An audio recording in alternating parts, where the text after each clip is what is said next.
शिवाय। हर हर महादेव। हम जानते हैं भगवान शिव शंकर की पूजा करने के लिए बहुत अधिक सामग्री की आवश्यकता नहीं है। हमारे महादेव तो सामान्य बेलपत्र से संतुष्ट हो जाते हैं।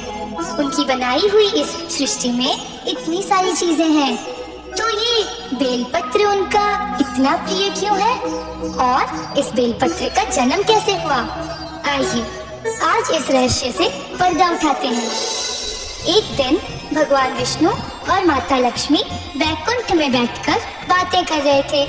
माता लक्ष्मी ने पूछा, प्रभु मेरे मन में एक सवाल है, अगर आपकी आज्ञा हो तो मैं पूछना चाहती हूँ। विष्णु जी मुस्कुराए और बोले, एक क्यों, आप 100 सवाल पूछ सकती हैं। आप हमारी अर्धांगिनी हैं, आपके पास ये अधिकार है।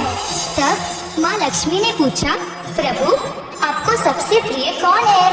इसका उत्तर देकर मेरा संदेह दूर करें। विष्णु जी ने जवाब दिया, आपको क्या पता नहीं प्रिय, मेरे भक्त मेरे सबसे प्रिय हैं और सभी प्रिय भक्तों से सबसे प्रिय है महादेव शिव। जो शिव जी की पूजा करता है वह मेरा भी प्रिय है। शिव की आराधना के बिना तपस्या करने से कोई लाभ नहीं होता है और जो मनुष्य शिव जी की पूजा किए बिना भोजन करता है वह नारायण का द्रोही होता है। यह सुनकर माँ लक्ष्मी दुखी होकर बोली, प्रभु तो फिर मैं तो इस सुख से वंचित हूँ। मैंने आज तक एक बार भी शिव जी की पूजा नहीं की है। विष्णु जी ने कहा, देवी दुखी मत होइए, क्योंकि मैं और शिव हम भिन्न नहीं है। जो हरि है वही हर है, अर्थात मेरी पूजा करने से आपको शिव पूजा का फल प्राप्त होता है। नारायण ने हंसकर कहा, यदि आपको इच्छा है तो कमल के पुष्प से उनका पूजन करो, वे अवश्य प्रसन्न होंगे। अपने पति की बात सुनकर माँ लक्ष्मी शिव जी की पूजा करने के लिए तैयार हुई। फिर एक दिन सुबह सुबह वे संसारी सरोवर से 108 कमल के फूल लेकर आई और ओम नमः शिवाय का जाप करते हुए शिवलिंग पर अर्पण करने लगी। सर्वोत्तम पूजा के दिन भी माँ लक्ष्मी तालाब से 108 कमल के फूल ले आई। वे एक बार ओम नमः शिवाय का जाप करती और शिवलिंग पर एक कमल का फूल चढ़ाती। इस तरह वे एक के बाद एक फूल शिवलिंग पर चढ़ाती जा रही थी और 2 बार मंत्र का जाप करना बाकी था। तब माँ लक्ष्मी ने देखा कि कमल के पुष्प तो समाप्त हो चुके थे। अरे फूल कहाँ पर है? एक बार नहीं 3 बार गिन चुकी हूँ, कहाँ गए 2 फूल? किसने लिए? माँ लक्ष्मी चिंतित हो गई। अगर 108 कमल के फूल नहीं चढ़ाए तो मेरी पूजा अधूरी रहेगी। अब वह क्या करेंगी? दरअसल देवी लक्ष्मी की परीक्षा लेने के लिए ऐसा किसी और ने नहीं बल्कि स्वयं शिव शंकर ने किया था। लेकिन ये बात माँ लक्ष्मी को नहीं पता थी। वे तो एक ही बात से चिंतित थी कि ये पूजा पूरी कैसे की जाए। कुछ उपाय समझ ही नहीं आ रहा। माता लक्ष्मी चिंतित थी। तभी अचानक उन्हें अपने पति की बात याद आ गई।